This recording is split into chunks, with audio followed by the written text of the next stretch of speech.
So one of the things we know is that people learn best by actually talking to people from different generations and different congregations. And so we have here a panel of people across the generations, and I'd just like to start with each of the panelists introducing themselves and say your name and the church that you go to or are most closely affiliated to, and a little bit about yourself in the context of Unitarian Universalism. So, Kelly, you should start. Yeah, Kelly, why don't you go ahead and start? All right, I volunteer as tribute. Yeah. Or if you're willing, share your age or at least your generational identity. Okay. Hi, I'm Kelly, and I'm 20 years old. Probably the only person in this room under the legal drinking age. I identify as a millennial. I am a member of the Unitarian Universalist Society of Cleveland Heights. What were the other questions? Just what's your connection to the church? How are you involved? I'm a worship associate in my congregation. I've worked with kids in the RE program, and I interned last summer with my director of religious education in the RE department. I'm Gary Davenport. I'm with First UU of Youngstown, and as of this year, I'm on the board as secretary. I am 33, but I kind of identify as a cusper, so somewhere between a millennial and a Gen Xer. And in my mundane life, I'm a community organizer with the Ohio Organizing Collaborative and Ohio Prophetic Voices, and I sit on the steering committee for UUJO, the Unitarian Universalist Justice Association, organization. And that's, was there any more questions? That's it for That's that good. part right now. Thank you. Yeah. Hi, I'm Kay Clatterbuck-Ekman, and I attend the UU Church in Kent. And I will only say that I'm sort of a Jones generation kind of person. That's all you need to know about my age. And I have served in a variety of roles with the UU Church of Kent. I've done a stint as treasurer. I've served on numerous stewardship committees, and most recently, I'm going to work with those two nice women over there and the Capital Campaign Committee. So I am not a lifelong viewer. I started attending the church about 15 years ago, but quickly made it my home. And I think that the stewardship is a spiritual practice, and I'm trying to spread the word. Hello again, I'm Ron Smotley. I'm with the Unitarian Universalist Church of the South Hills, which is in the Lebanon section of Pittsburgh. I've been quite active there for about 18 years. I'm a board member now, and years ago I was also a board member and served a year as president. I've been active on a lot of various other committees and task forces and things throughout those years as well. I'm 51 and I have a background in nonprofit administration and fundraising, so I tend to bring a lot of those experiences and insights to my work at Sunny Hill as well. Sunny Hill is the affectionate nickname for our church, by the way. My name is Mike Combo. I'm a member of the Southwest Unitarian Universalist Church in North Royalton, Ohio. I've been a UU for 35 years. This is the fourth different UU church I've belonged to. Been in Massachusetts, New York State, Ohio, and Missouri. I think I've served in a finance stewardship role in all four churches. I've been president of the current congregation once. I'm currently the treasurer of that church. And also involved pretty heavily in other aspects of the church. So I have some questions prepared, but we're going to open this up to you guys to ask questions as well. So Renee, would you switch to the next slide? So we did this in groups earlier, but for the panel, could you start with what's the major defining event in your generation, and how did it change your worldview? What impact did that have on you? And you can go in any particular order. We don't have to, start with the youngest, whoever wants to speak. Defining moment. Well, I'll start. I don't think there was one defining moment. I was thinking of this after Chris posed this question, and I'm looking at when were my really formative years, and I think, from 15 to 25 or so, or 30 even. So for my generation, that's the years maybe from 1960 to 1973, 75. An awful lot of things took place in that period of time. You could sort of, I started jotting down the ones that really I remembered vividly, but then the ones that weren't quite as prominent in my mind. But after I thought about it, I saw so many different things, with the uprising of apartheid in South Africa, and the imprisonment of Mandela, the Berlin Wall being built, the Cuban Missile Crisis, the Civil Rights Movement, I Have a Dream speech, assassination of JFK, assassination of Martin Luther King, assassination of Robert Kennedy, March on Selma, before the assassination of Martin Luther King, of course, the Chicago riots in 1968, which is when my wife and I came to this country. We were in England prior to that. And so we came in a tumultuous year in 1968. A couple of assassinations, riots. And there were some more positive things, moon landing shortly after that. But then not so good, the Vietnam War and all that brought, and the Kent State Massacre and the Olympic Games Massacre in Berlin. Then we had Roe versus Wade, which was, I think, a pretty defining moment. And the Arab oil embargo. There were all these things happened in that period of time. Tremendous amount of turmoil, and with a couple of uplifting things in between, but mostly involving a lot of hardship, violence, war. I don't know if there was one defining moment there. I think it all sort of shaped me into being a UU before I even knew what a UU was. And it wasn't until 1979 that I actually joined a UU church, but I had UU principles and things even before I became a member of the church. So that's sort of the whole thing wrapped up, not one thing, but all together. I would say true to Gen Xers and the Jones generation. I grew up in Youngstown, Ohio, and I really think the defining event in my generation is when, within 1 year, all steel mills closed down, and it was a total collapse. It was a total collapse of institutions, of economics. I laughingly say even the mafia left Youngstown. There was just nothing left. And that really, I didn't realize how much that affected my life until I did this exercise. That led to what I call the Great Southern Diaspora. Just thousands of people left Ohio and moved to Texas and the Southwest. I don't remember good times. I don't remember boom times. I remember, friends whose dad hadn't had a job in, 4 years. I mean, it's just things unraveled, and it really defined my childhood and growing up. But I did join the Southern Diaspora. I moved to Texas and lived around South for a while. I never liked it. And I realize now that forced a lot of people to, cut their family ties. Families were stretched apart. And I'm starting to sound like, oh, woe is me. But it wasn't all that.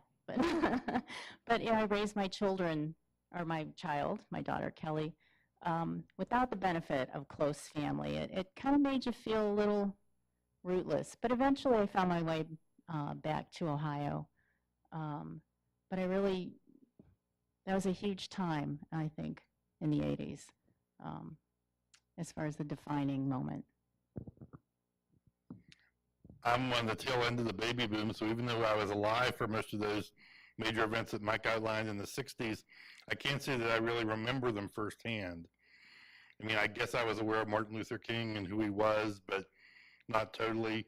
I can't even be certain that I fully remember the moon landing when it happened. I was probably 6 or 7. But I think that led its way into the 70s, which was really my sort of coming of age time. And the fact that it seemed like a very progressive era. You had everything from TV shows like All in the Family that dared to mention things that, oh my God, no one ever mentioned gay people on TV before. No one ever talked about that or talked about that. The women's movement, the race relations improvements, we still have a long way to go in all those areas, of course, but it was a progressive time. We had Watergate, we had the whole political corruption thing, Watergate and other political issues and Abscam and all the things that came after that. Like America Hustle just touches on that kind of corruption. A lot of progress that was made that led to a lot of other developments that we're still grappling with today, but it's when America, I think, really came alive with a lot of major issues coming to the forefront.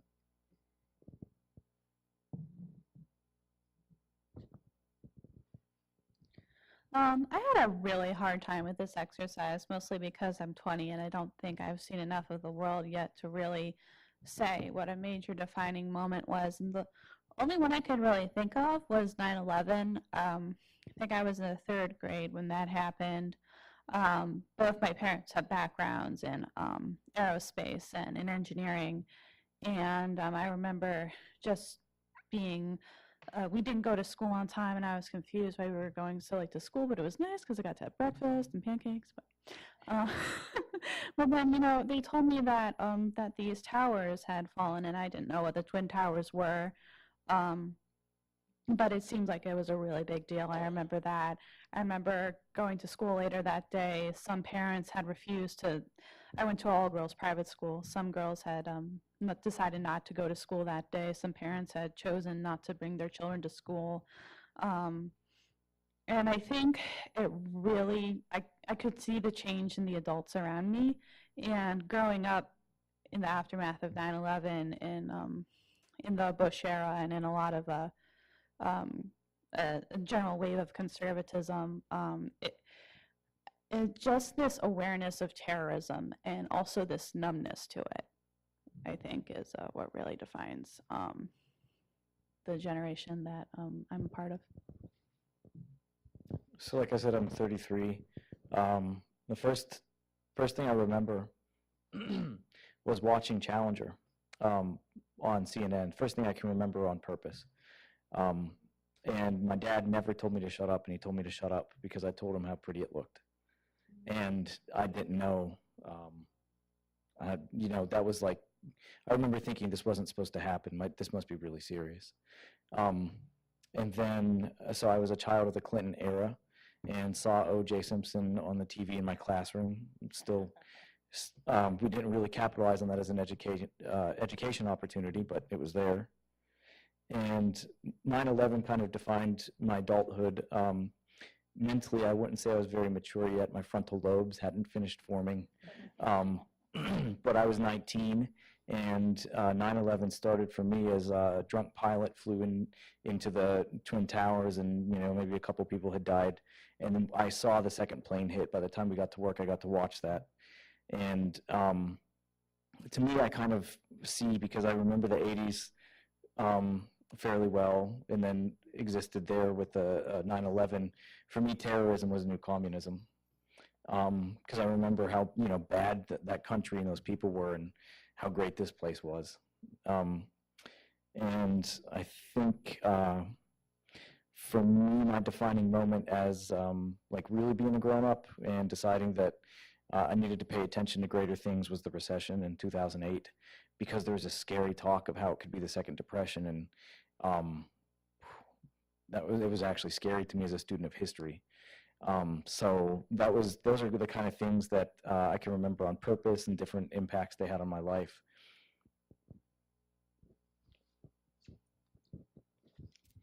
Thanks. I remember when the towers were hit, I was in Berkeley and going to Stark King, and the only thing I could think to do was to grab my guitar and go over to the seminary. It was like, what do you do in a situation like that?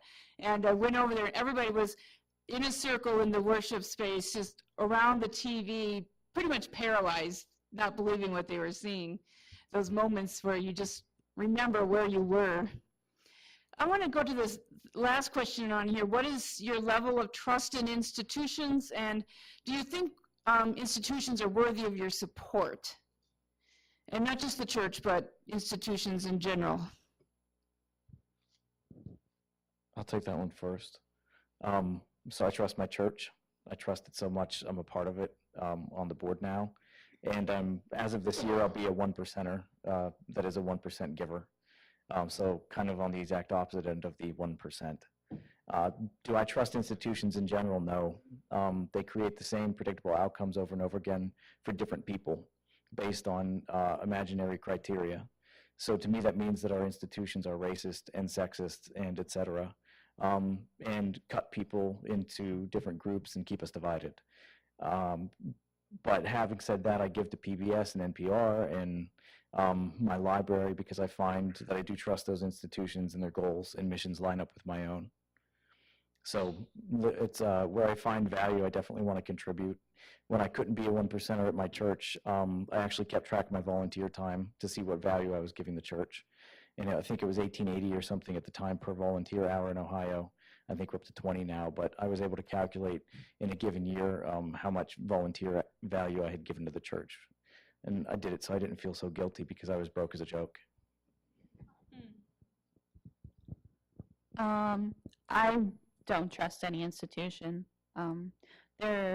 There's a lot of distrust in established institutions, whether it be education or religion or government. I think that's a big characteristic of my generation.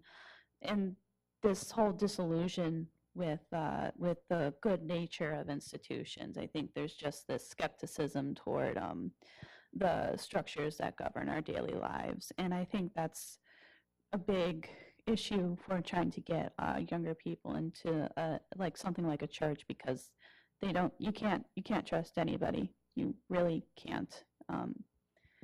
It's kind of scary. I think we had a comment over here. I'm just a clarification on 1%. So is that like people who give 1% of their gross income, 1% of net income? What is 1%? So you're talking around. Just at my church, we have like a basic giving guide with some numbers printed on paper. So this year, I will be able to give 1% of my net income. Yeah, because the rest of it doesn't actually. People go back and forth on what that means, but there's no hard definition for it.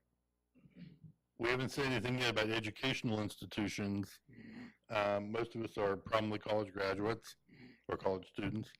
I like to think I would at least trust the places I went to school and got my education from, but again, that is a bureaucracy, especially if you went to a larger school, as I definitely did, the University of Pittsburgh.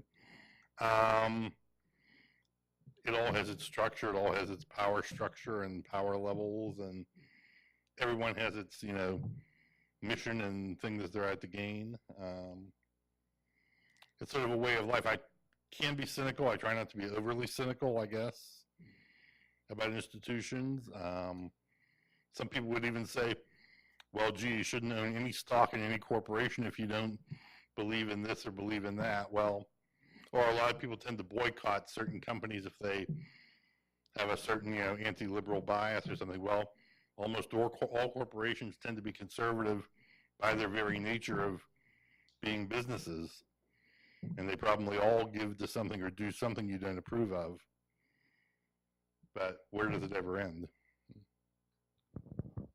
I think it's a pretty broad question because institutions cover a wide span of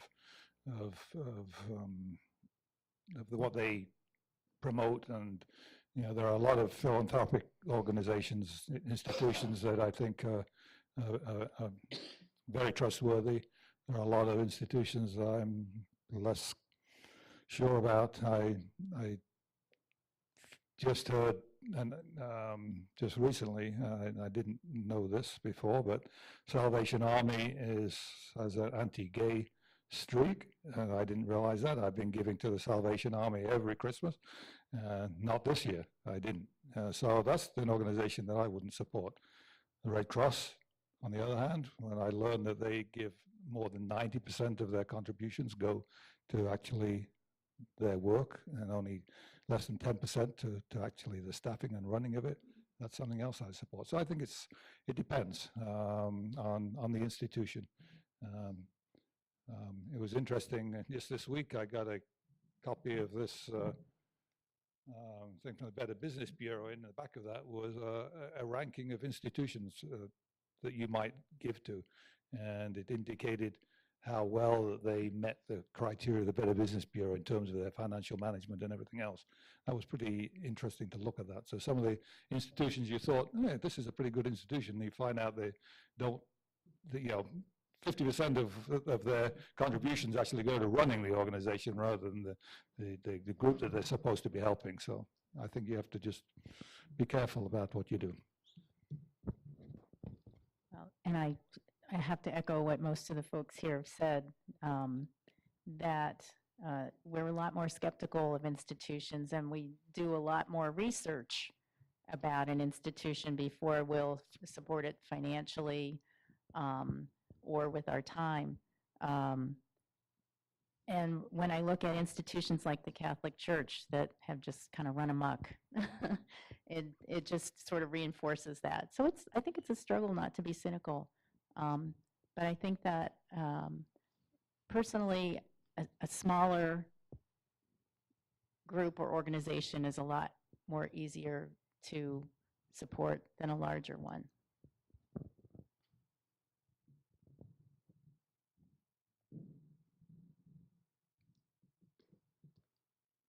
I think of the millennial generation as the no BS generation, that authenticity is sort of the hallmark, and that if you want support, you need to be really up there about what your real mission is and not the covert mission. And I think, UUs attract so many anti-institutional people. And I remember the precise moment when I decided I was, in fact, an institutionalist. I was working in California, and I have union background that goes several generations in the past. And I was talking to my friend in her backyard about supporting the institution of the union, and how we have to do what we need to do in order to save the union. And I was, a nurse on a cancer floor, and I said, no, they have to prove their case. And at that time in the Bay Area, San Francisco Bay Area, half of the hospitals were closing. And I realized that I didn't want my hospital to close. I liked my hospital. I maybe fought with management a little bit, but I fundamentally thought we did a good job. And then I realized that, it wasn't just the union, but it was the hospital too, my patients, it was my church. There was a lot of institutions that were worthy of my support. And so this, and then it became less of a black and white and more of a really looking at the integrity of the institution and what they really stand for. So I want to go now to, some of you talked about donating. Do you donate to your church? Do you pledge? Do you make like an occasional donation? How do you, how worthy is the church of your support? And that can be time and money. Well, I'm a broke college student, so I give what I can. I really do like my church, and whenever I happen to have some money in my wallet and the offering plate goes by, I often put all of what I have, either from babysitting or whether from working in my school, into the offering plate, because I feel like it's a worthy cause. But it's certainly not enough, like 1%. That's hard. Yeah, I believe that I'm doing direct account deduction this year, but if I'm not, that's where I want to be, and it's about 1% of my net. When I first came out of like the poverty level, I actually could barely afford to get the things I couldn't have gotten while I was in poverty. So I'm a little bit beyond that at this point, but recently did calculations that I cannot afford to have a newer, maybe not off the first time off the lot new, but used vehicle. and buy a home and pay student loans. So one of those three things I have to pick to get rid of, and I can't pick to get rid of the one of them. Like that's going to prevent us from getting a home, but I do the automatic deduction because I have written maybe 5 checks in my life. I had a card, a debit card, I have a credit card. I'm pretty good at that stuff now, but it's just a pain in the butt. So most of my deductions for bills and pledges come out of my bank account or PayPal. As I had said before, I try to view giving as a spiritual practice. And I think that our church tries to do a good job of explaining to new members how this budget process works and how money translates into what we can do for each other and for the community at large. And I often say, you know, if we can count on your $5 a month, we can run a light bulb, or no matter how small, if we can count on it on a sustained basis, it's helpful. And then tie that again into the spiritual practice. That's how I view giving. I'm very much of a commitment person, not just with money, but also time and initiative and effort. I've been doing a lot of volunteer work for decades. I definitely pledge to my church pretty generously, I think, for someone of my income. I'm on the board, so we're definitely challenged, especially in the last couple of years, to increase our pledges. We also, most of us made major capital campaign commitments in the last year or two. I almost couldn't imagine not pledging to my church because I'm a big believer in put your money where your mouth is and all that. It's a difficult issue as to why some people won't pledge. They just won't make the commitment, whether they can't bring themselves to do it or they can't do it financially, or they have some just thing about pledging or committing that they don't want to put themselves out there like that. It's just a little bit hard to fathom for me because I believe so much in being a stakeholder and putting your money out there and making that commitment in every way possible. I'm pretty much in Ron's camp also. I pledge, I think, fairly generously. I've attempted to increase my pledge every year. It's not happened every year, but I've never gone down, which I'm proud to be able to say. I consider myself fortunate. I'm not super wealthy, but I'm certainly got enough money to be able to support the church well. Being in my position, retired, well, almost retired, actually. I'm still doing a bit of consulting work, but house paid off, kids all through college and everything.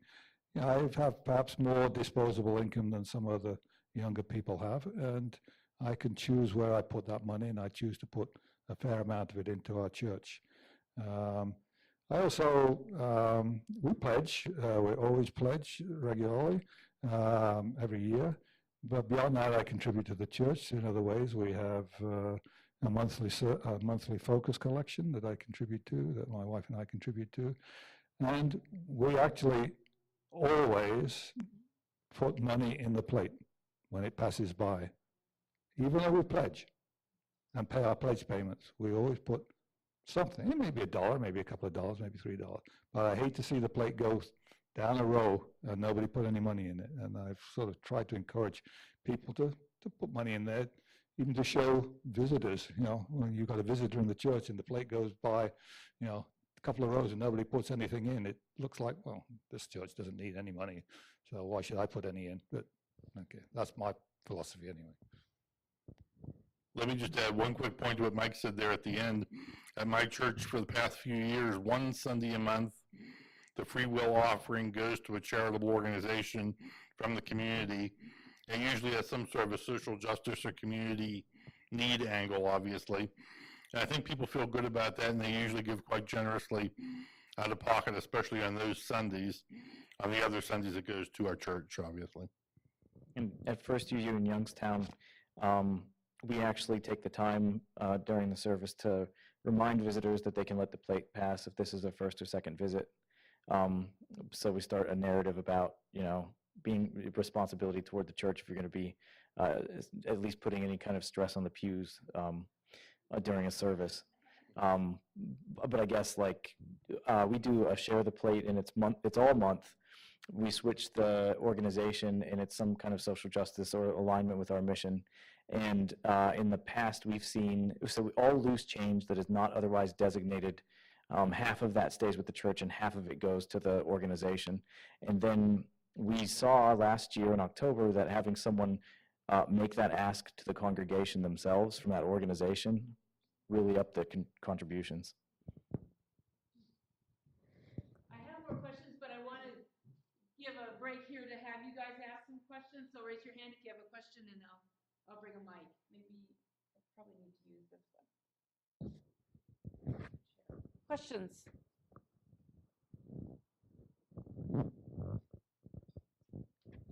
I won't be shy. So I don't know who here is in the role, like I'm the stewardship chair at my church. So after 18 years of being involved and never having a clue about who gives how much, I then became privy to that information within our church. So it's one thing I see as a challenge is, you know, like a couple of you said, I give generously. I feel, there's that sense that we know what's fair or whatever. And is anybody here in a position to see that distribution? And do you also see a need for education about what is a realistic level of appropriate? Because I think so many people, well, I've raised it every year, not to make fun of anybody, I've raised it every year since whenever, but that figure at whenever was so unbelievably low that now it's like 10 times too low given what things cost now. So I'm just wondering about that. Well, one thing I know for sure is I don't want people charging pledges to credit cards or taking out student loans so that they can pay a pledge. So I think it really depends on your situation. Yeah. Anyone want to talk to that? I think we would always say that it's generous, quote unquote, in relation to your own personal circumstances. Some people maybe do give too generously, more than they can afford. Others, I think, are probably on the opposite end of that spectrum, obviously, where they could be doing a lot more, or they're not pledging at all when they really could be or should be. And in terms of a need-to-know basis, I think most churches do a pretty good job of being very discreet about that. Usually, your treasurer or assistant treasurer or canvas chair, there has to be a few people who need to know that matter. But again, it's like, okay, if you see the list of who your top 10 givers are, what does that really mean to me overall? Not a big deal. I was involved in working with our campaign consultant a couple of years ago, so I did happen to be privy to see who our top 10 donors were and what their giving range was. And I certainly didn't share it with anybody, but I needed to know that for the work that I was doing. But I think most churches are pretty good at keeping that a discrete matter and on a need-to-know basis. Well, as a treasurer of the church, I do know what people pledge and I know what they give. I have to keep track of that. And, we can form opinions as to whether what people are giving seems to be reasonable for what you know about their life and their position in life these days. It's difficult to tell. Some people you just know that they just cannot give. And there's a small contingent perhaps you think could give more than they're doing, but you don't really know what their life is, what they've got in the way of debts or obligations financial. They may be supporting aging parents that you don't know about and things of that nature. And unless you really understand that, you certainly can't go to them and say, hey, you should be giving more. And, you're a professional and you must be earning fairly decent money and you're only giving this much. You ought to give at least twice as much. I don't think you can do that. You just don't know. But we try to, to point out what the benefits of being a member of this church is or a friend of this church and what the money that you contribute to the church does for the congregation as a whole, a larger community. And we've often used the sort of hackneyed phrase now, but give until it feels good. And, so you just give what you can, and when you feel good about it, then that's it.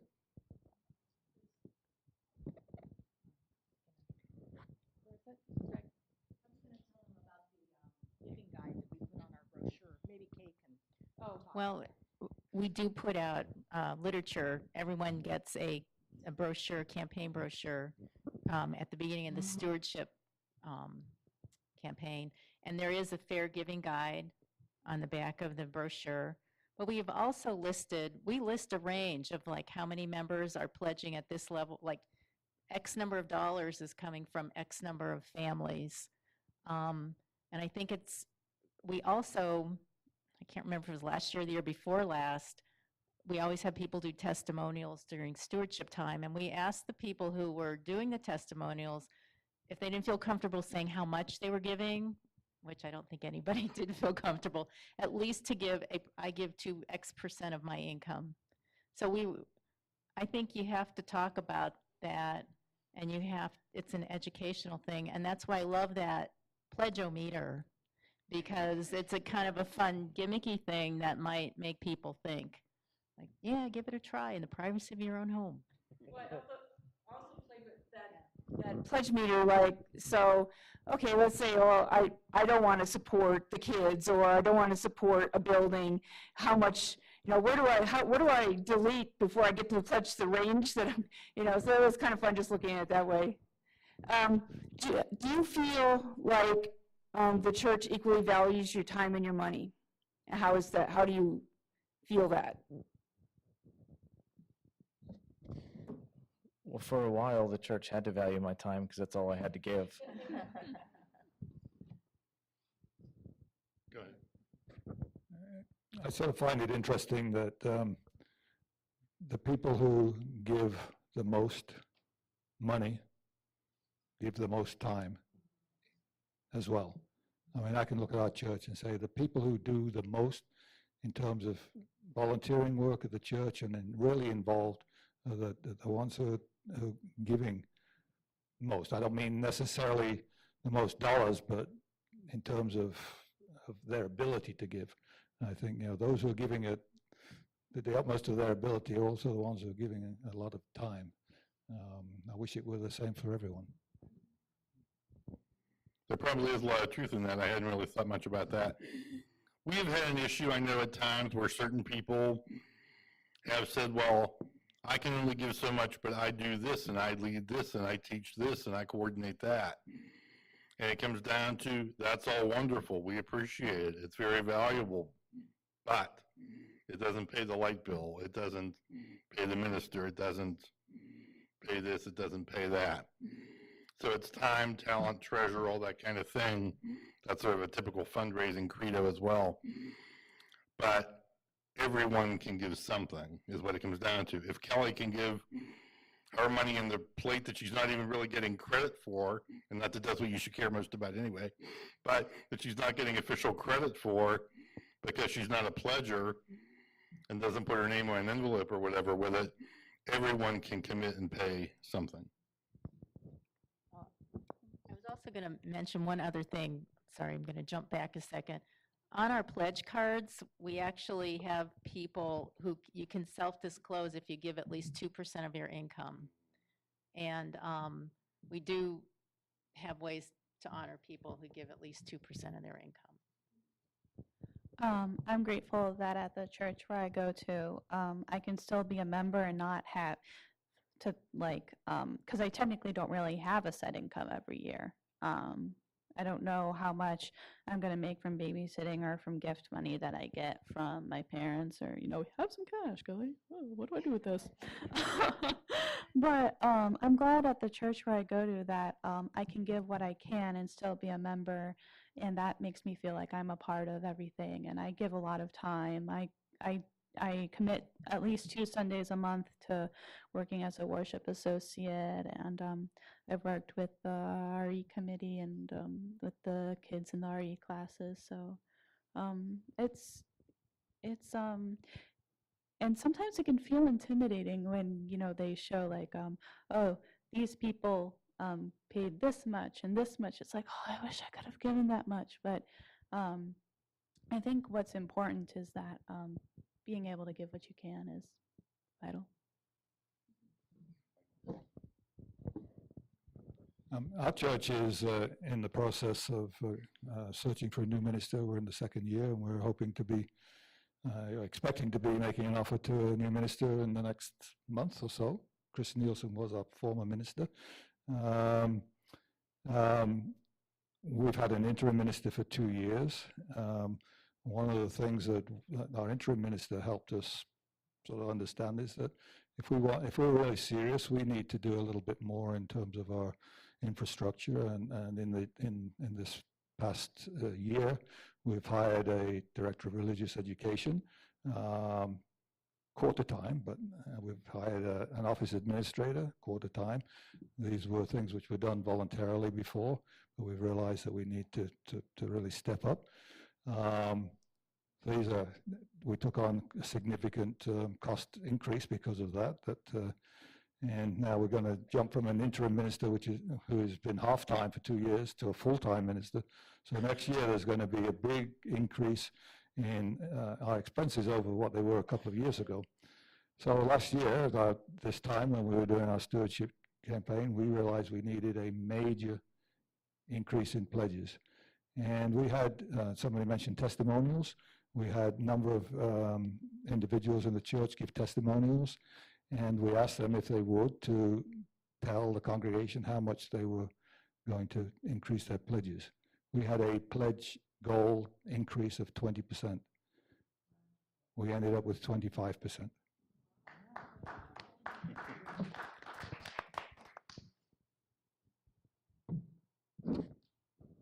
So I'm so proud because when we did our capital campaign, we had a goal of 3% pledges or 3 times pledges, and we hit like 4.5 or something. So one thing that struck out in the packet when I was searching for the church there was that there was a question like, is there anything that you couldn't accomplish no matter how much you tried? And the response was, it would never occur to us to think that way. So talk about your can-do spirit. Questions? I just wanted to ask you what you thought helped, what were the things that most significantly helped you get to that over 25, that 25% when you even only shot for 20?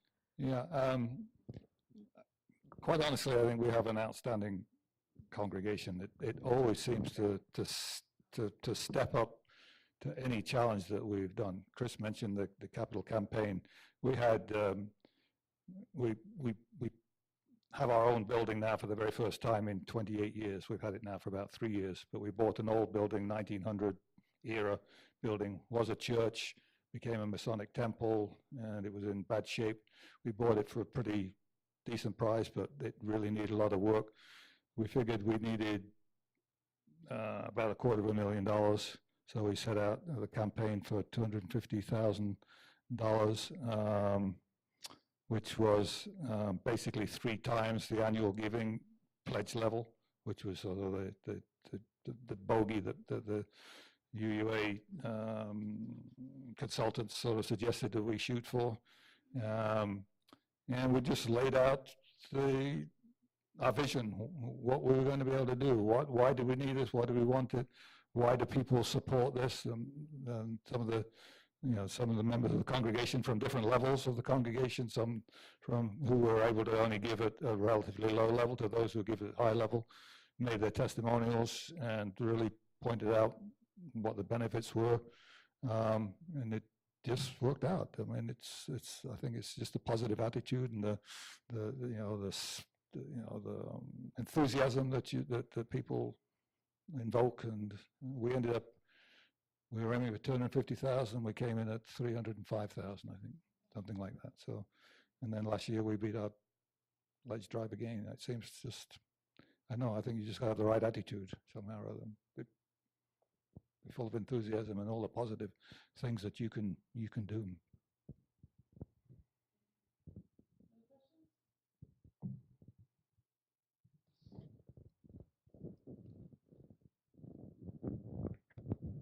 We are a congregation that currently doesn't require members to give money, like either in bylaws or in policies. And I know that's I know most churches do.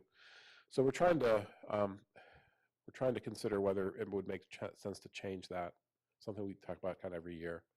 And one of the models that's come up is that some of the other churches in our cluster are requiring that, but then they have an exemption for people in an age range. And one of the age ranges we've seen is 14 to 25.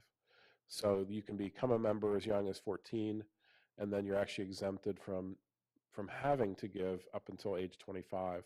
So I guess maybe for the right of the panel, do your churches do that? And for the left of the panel, like how might that affect you guys sort of closest to that age range? Would that be a comfortable place for you to feel in, where you could be a member and not be required to give, or does that seem like something that wouldn't make much sense or be very helpful to you? Oh, most definitely. Especially for youth who are under the age of being in the legal majority, who are still in the minority or considered minor status. It's great to feel a part of something, especially if you have no money or your parents aren't very supportive. Being a member feels like it's official. You can get an official name tag on the official name tag board and everything. But yeah, and especially for young adults who are in college and also who are just getting out of college and just starting to get on their feet, it is very helpful that that you do that. That is actually really cool that you do that. Oh, you don't yet? Okay. Well, yay for that idea. I don't believe that First UU of Youngstown requires that you pay anything as a member, because I remember a discussion with our minister, and it was, yeah, we'd like it, but you do as you can. And so that for me allowed me to join the church in an official way. I signed the book, and if you look far enough back, there's people from the 1800s that signed in there. So I was a part of something bigger, and it was on purpose. And when I could, I finally came to the point where I could start to donate something. But I believe that we don't require any specific level of giving or any giving. But it's sure appreciated, I think, is where we are right now. We do require that a member at whatever age, give some identifiable pledge. So that could run the gamut from $1 to, but I think if you're going to be a member, you got to belong, and you want to belong. I think pledging is important, and it's a form of commitment, and I think that I agree with the policy that you should be making some form of identifiable contribution. I think the 14 to 25 exemption would be a great idea. My church does not, at least officially, do that. As of a couple of years ago, though, we did switch where to be considered a full-fledged member, you now have to be a pledger. And that has caused a lot of former members to be reclassified as friends, and we've lost some people, as you can imagine, as well, and for other reasons, too. But we have a situation where in our religious education program, quite a significant number of parents have their kids in religious education. They may not even come to services, or if they do come to services, they pledge nothing and may contribute nothing. And that's really an increasing dilemma. I was talking about with someone earlier today, or maybe last night when we gathered, about, is there a fee for RE? Should there be a fee for RE? And most churches tend to say no, but I think we're going to see that changing because it's a real problem. We don't have a formal requirement that a member pledge. However, I think that there's only one member that I'm aware of that does not pledge, and that's because of severe financial hardship. We have quite often throughout the year informal meetings for anyone who's been coming maybe for a few weeks and wants to know more about the church, with the possibility of ultimately becoming a member. Our membership committee holds those meetings and talks about the church, And as part of that, talks about the financial aspects and the commitment too. So people who ultimately decide to join the church already are pretty much aware that there is a financial expectation.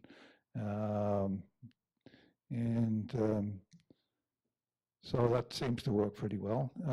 We also, something we do, I think, to help people feel a little bit more connected, it seems to work quite well too. If somebody's been coming just for a few weeks, we make a name tag for them, just like our other name tags, with a little bit of distinction to show that they are visitors rather than, or friends rather than members. But other than that, it's very much similar to our name tags, and that helps them feel a little connected, I think. And you know, they've been welcomed in. You know, they're not sort of a separate group of people from the rest of us.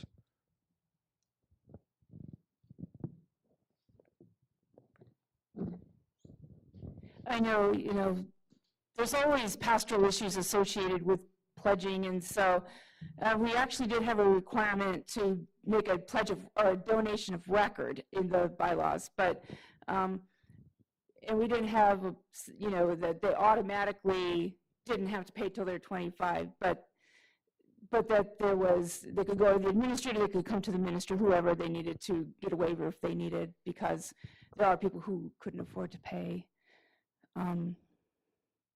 I know that when I was, and I wouldn't assume necessarily that young adults don't have money. When I was 35, I made way more money than I do now because I was a different profession and I took like a huge pay cut to do this stuff. But so, you know, depending, you know, in California, there was millionaires popping up all over the .com companies during certain times. So not to assume, let them decide. So, yeah. And inheriting money. So I had a question on here. Well, I'll get back to you. Did you inherit money, and was it restricted for school or other expenses, or did you just get any kind of windfall in your life through inheritance? I did not. My family had no money to speak of for anything other than our normal day-to-day living, and I inherited nothing, so I sort of made whatever I have is all through my own doings, my wife and I, so really can't dress up too much.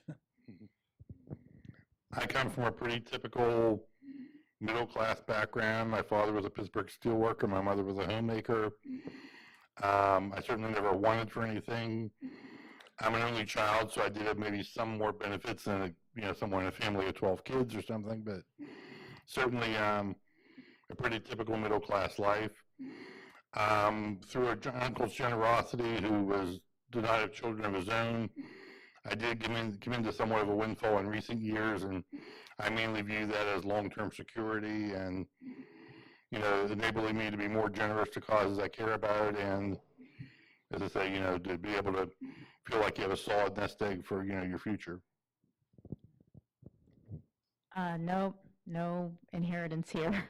But I do work in a field where I interact with people who, I work in for private banking company, and inheritance is definitely a double-edged sword. I have had no inheritance, and I come from, to kind of steal from the third question, I come from a working class background that was previously rooted in poverty. So I'm only a couple generations removed from abject poverty, both people that have been here for several generations and people that came over at near the turn of the century. And I know that one side of my family views money in a more planned manner than the other. So I have no idea what will happen in the future, but I would say overall my family's not inheritance heavy.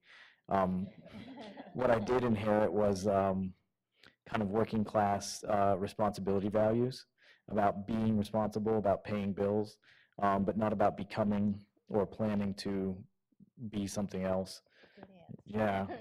Oh, tell me, I have A+ credit that came at the cost. It took me how many years, how much anxiety and gray hairs to get there, because when I came out, we didn't talk about money. So boy, one of the first weeks on campus, guess who I found? Guess who found me? The people with the sign-up sheet for the credit card. Yeah, and I was 19, and it wasn't until I was about 24 or 25 that I was banked again, because no bank would have me. So this is, that's what I inherited, I guess, was like a, lack of discussion about money and financial skill, but no actual dough. Well, my on my dad's side, my great grandparents were miners, and my dad's an engineer. But on my mom's side, my grandparents were really, really well off. I don't have any loans that I have to take out for college, which is a godsend. So I guess in that way, I somewhat inherited money, albeit it's through my mother. And it is restricted for either school or medical expenses. And are we answering the first question too? We haven't touched on it. Oh, oops. No, not yet, but Oh. want to go on into that. How Oh. difficult has it been to advance in a job or career? And how difficult has that been? I would say it's actually been very difficult. I mean, I'm still an undergrad right now, but when I was 14, I started trying to find like summer jobs, either babysitting or working for like a retail business or a part-time company, a part-time position in a company. And the problem was no one would hire me. And because I was a minor, and then when I became 18, no one would hire me because I wasn't able to stay year-round. They didn't hire any seasonal workers. So I haven't really actually had like that sort of teenage or college job, at a pizza joint or some place. So that's kind of been frustrating. I started off with, food service jobs when I was a teen, and had been moving in public schools doing internships and obviously not full employment at that point, but in IT. So when I transitioned out into college, I got a job offer for IT doing library software, and then I was the first layoff because I was entry level, and had been kind of poached while I was in school, didn't have the degree, etc. So I was the first of 6 layoffs in 2002, and didn't really go into a career until a couple years ago. At the end, I went back to school at 26 and got hooked up with the Ohio Organizing Collaborative, and that led to a closer relationship until they started to pay me. And then I've been there for a couple of years. The thing I've learned about community organizing is that you can organize almost anywhere. It's understanding the fundamentals of how our systems, our institutions work, and how to talk to people and make connections. So I kind of made a pledge to my partner. She has more education than me, and if she gets a great job somewhere else, then I will probably follow. So I feel like there's some security. As far as advancement, I'm finding that my tech skills from my what seems like a past life are now actually really important to the organization as far as IT and data. So I feel like I have more value to my organization. Hopefully that translates into some sort of raise, or I don't know what, and a nonprofit. So and a lot of us are familiar with that. Overall, though, I've been in my career field now for about 2.5 years, and I have a limited capacity to say what it's like to advance. Well, as I previously spoke about my dead-end job as a bank teller, I stuck with it, and it while not the most fulfilling or of jobs, I have advanced, and even though you baby boomers sucked all the good jobs up, I managed to be a good citizen and support myself and my family. I'll go back to the mid-'80s when I graduated from college, especially as a liberal arts major. It was extremely difficult to find a decent entry-level job. It was one of those recession periods when it was very tough. Even in college, it was very tough for me to find a part-time job. But I did get a job eventually in nonprofit work, doing PR and fundraising for the local United Way in Pittsburgh. I learned a lot. Parts of the job were fun, parts were not so fun, paid very poorly. I then had a chance to go back to the University of Pittsburgh, my alma mater, and work on a major fundraising campaign and stayed there for a number of years. Went on to another university and did pretty well there, climbing the ladder and working for almost 12 years. Then, as things tend to happen, there was some political fallout, and those of us who had been around for quite a while, they determined that it was too long that we were around, and some of us had to move on. And so I worked in a couple of other nonprofit organizations since. So I've had my ups and downs like a lot of folks do, but you get to a point in life when it's like my job is not everything. You know, I like my life, life is good, and I've never wanted to let my life be take it back. I've never wanted to let my job be my whole life. That's why I do volunteer work. That's why I'm involved in a lot of other things. And I enjoy doing lots of causes and initiatives and things with other people, because I feel that's what gives me and everyone a well-rounded life if you have that broad range of interest and involvement. I guess I consider myself extremely fortunate in this regard. I graduated from high school in 1962 and immediately got a position with an electric power company in England who were willing to put me through college and pay me a salary at the same time. So I had no debts.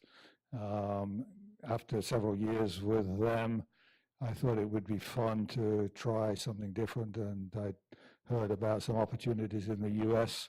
At that time in the late 60s, apparently there was a dearth of engineers in the US. They were just not graduating from colleges, and so companies in the US were going to Europe to hire engineers, and the so-called brain drain of Europe was at the tail end of that, I guess, and came in here, got a job with a company here, and fortunately, I never had to apply for another job. After that, the jobs more or less came to me. People said, well, we've got this opportunity, would you be interested? And I've loved what I've been doing and I'm actually, even though I'm retired now, officially retired, I'm still doing some consulting work in the same field, been in the same field for 50 plus years and thoroughly enjoy it and feel very blessed.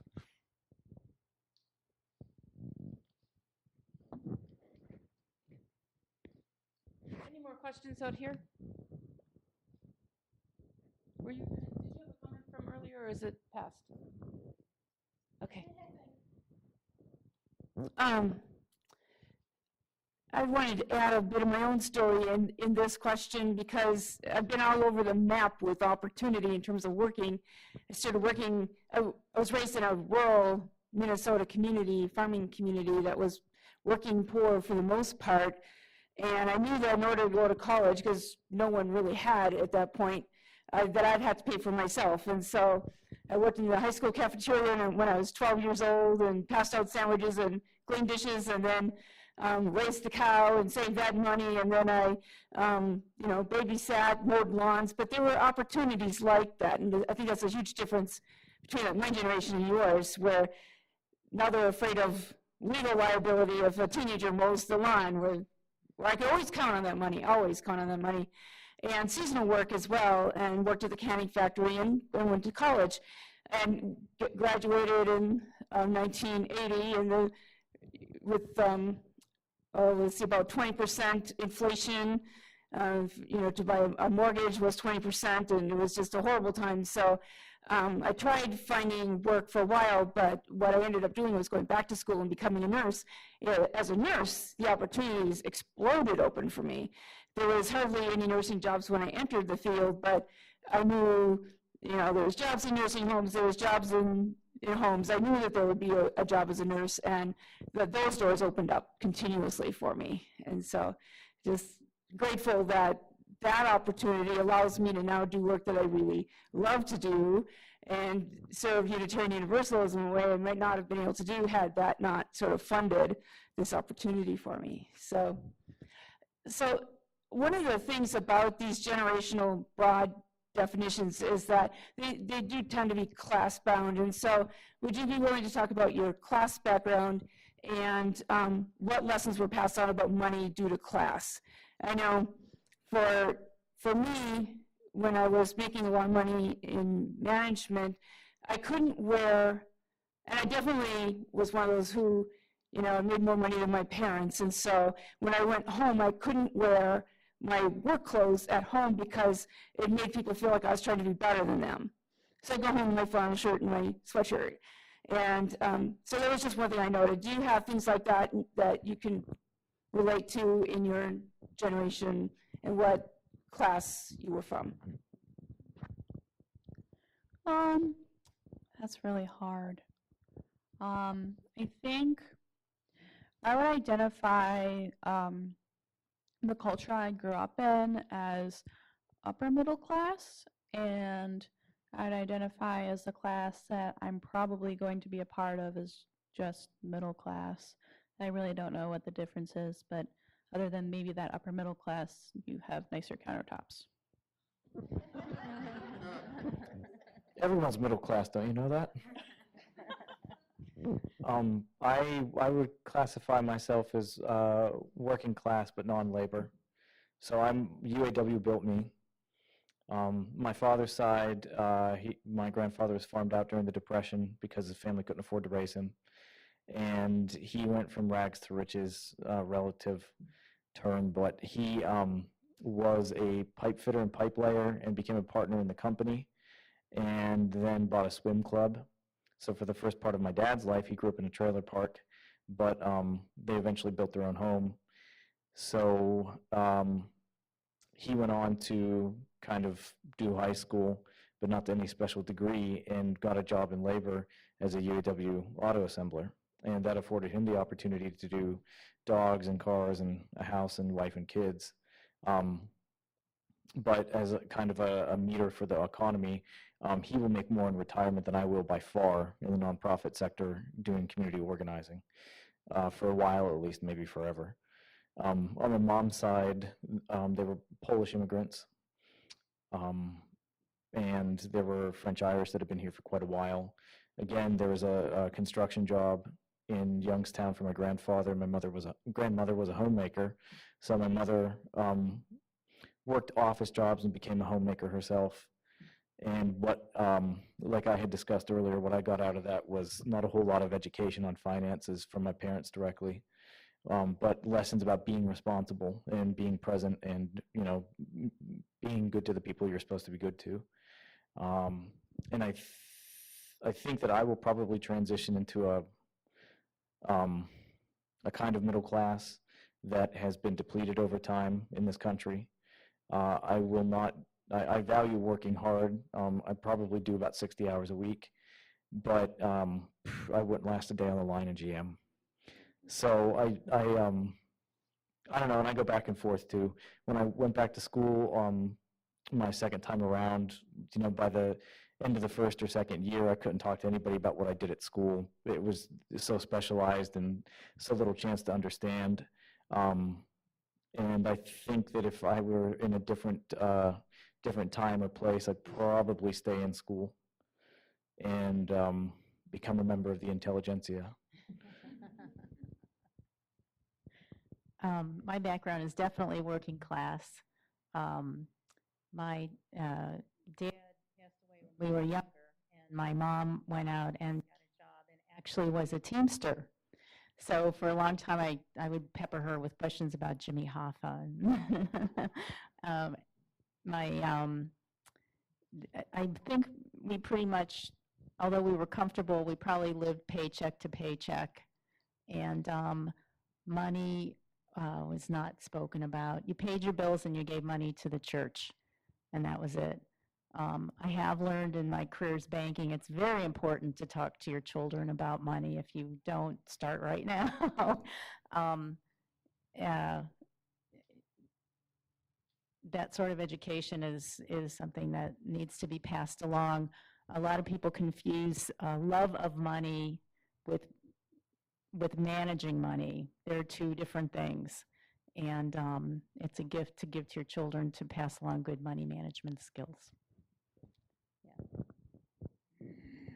As I said earlier, I would say I had a middle-class background, never wanted for anything, but my parents were definitely of the,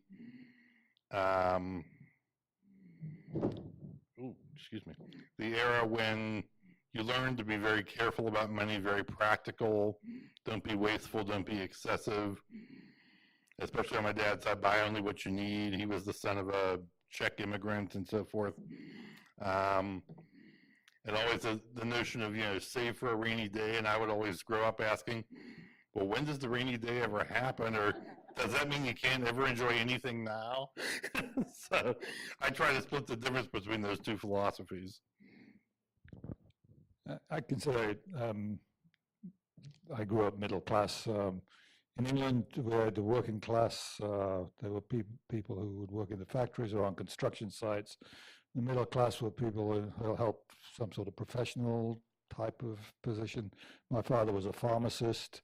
For as long as I can remember, he worked in the same job for the same pharmacy forever, never advanced any, whether that was because he loved what he was doing, or whether he didn't have any opportunity or ambition. It never really sort of filtered down to me what the reasons were, but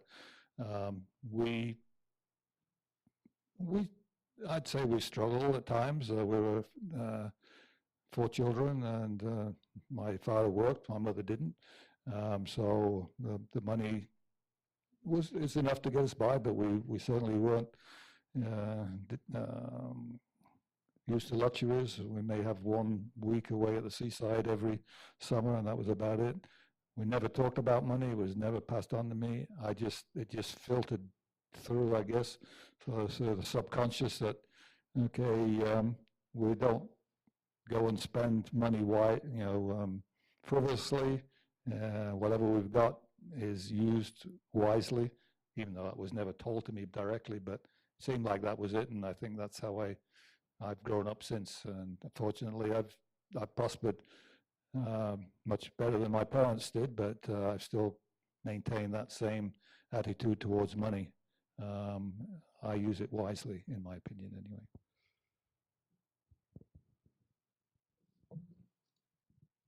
Any other questions? We've got about 5 minutes if there's any other thoughts out there. Oh, go ahead, Ryan. I was going to bring up sort of a different topic if we wanted a final topic about like how we think the generations might affect our churches, like the notion of how do 30-somethings in our congregation seem to contrast with 50-somethings or whatever. But go ahead and take Richard. Yeah, I think that's a good place to end. Okay. I just want to comment on a couple of things. One is we do some charts, like have been mentioned. Also did a chart on the age between how long people have been members. So they've been members for 30 years, 20 years. And as you can expect, as you go up the line, they're giving more.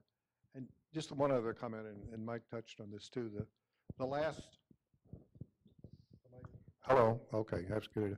I've been doing this finance stuff all my life, and then particularly in churches for a number of years, but it's just really struck me recently that money is not about money, it's about programs. And if you don't have programs, forget it.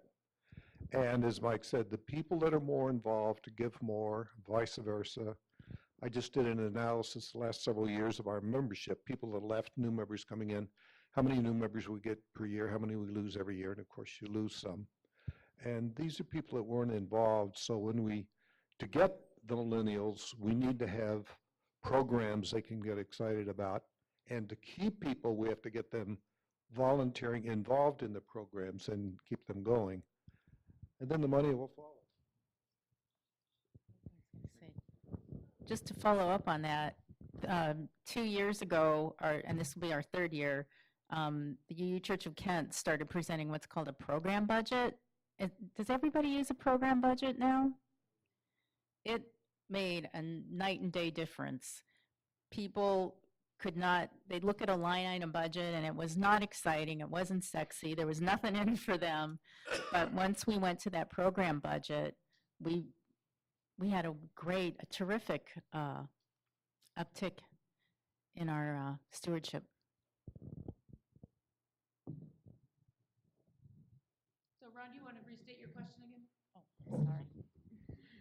More of really just an observation that, for one thing, you can't make assumptions across the board that, okay, all 30-somethings in our churches are this way because of when they were born, all 50-somethings and so forth. The observations I would make about the 50-somethings in my church and probably in other churches, though, most of them might be starting to think more about retirement. They might be empty nesters or getting close to it. They might be becoming grandparents. The saddest thing I see for people in the 40s and 50s is that when their kids go through coming of age or at least pass through youth group and go off to college, not only do the young people disappear, but many of their parents disappear. And that's a very troubling thing. We lose a lot of people from middle age onward because they feel, well, the kids went through the program and we don't have too much reason to be here anymore. Or they become disenchanted for some other reason.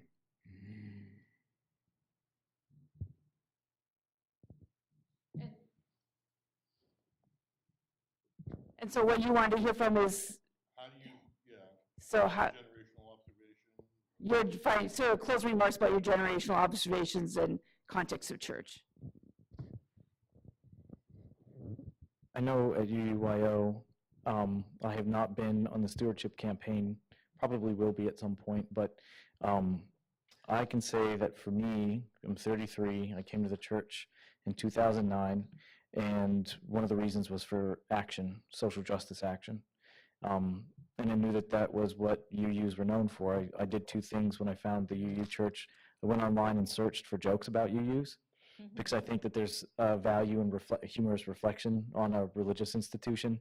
And then I went and just did checking out what the values actually meant, and I saw who they included and how they thought about that. So at my church, for instance, from the time I drive from my driveway a mile south to the church, I see dozens of things that tick me off about my city, my state, and the world we live in general. It's not, when I put my UU glasses on, things look really different. So for me, value in my church is going to be access to social justice. In my case, I happen to be a community organizer, so I want to be able to kind of create that for other people in the church or help to make it happen. But it's definitely what you said. Money's not about money, it's about programs and things that you find value in. It's that's where it is for me. I was actually raised in a Unitarian Universalist church and stopped attending in the 5th grade when my parents stopped attending. But I came back in high school because I felt like I wanted to be part of a social justice movement, and there was a youth group at the church that my friend was going to and that I started going to. So I think for my generation also, social justice programs, helping the needy, helping the poor, helping just everyone is just the environment, is really what I think brings a lot of people. Just thinking about this for a moment, I see that in our congregation, the older folks in the congregation, my age and a little younger, tend to be a lot more involved in things, but than the younger generation. But then many of the younger generation have got a lot more things going on that take up their time. They've got kids that they have to ferry to gymnastics, to sports events, to concerts, to all sorts of things, taking them to school, back from school, got all sorts of things demanding their time. They don't have the time. They may have the commitment in generally speaking, but they just don't have the time that the people who are empty nesters and got more time at their disposal can give more. So I see more of that, but I don't know it's because they have a different attitude. I think it's just a matter of how much time's available in most cases. I will say that there are certain times in your life where you, for example, we've got tuition on one side, and we've got retirement looming ahead. So there are a lot of financial issues that come to the fore. When you're in your 40s, you really start thinking about things, and that could have an effect on your giving.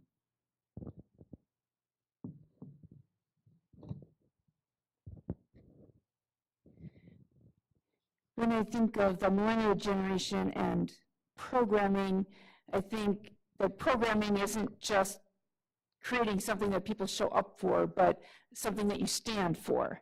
Is that what I'm kind of hearing in there? Because lives are busy, there are a lot of things going on, but something to connect into. And I have my niece is 17, and she's an atheist, and she always says that in my face like that's going to be shocking to me. And she says, I suppose you're going to make me go to church. And I said, well, I might, but I thought what you might really like to do is come to Summer Institute with me. So I brought her to Summer Institute. Those of you, in Ohio Media, you know what Summer Institute is. And she had a blast. I mean, she felt loved and accepted. She had a different boy walk her back to the room every night. She was in seventh heaven. And then later, when she was in school and being required to volunteer somewhere, she asked if she could volunteer at the Unitarian Church. So, because she learned that it connected to her values, even though it was a church. And so I think in the future, we're going to have to think outside the box on how to connect people. And yet, I don't see the church going away. The church is going to stay. It'll be our center of gravity from which to operate. And so just reinventing ourselves and keeping in conversation with our up-and-coming generations to keep church alive. So I want to thank the panel for participating. Please join me with that.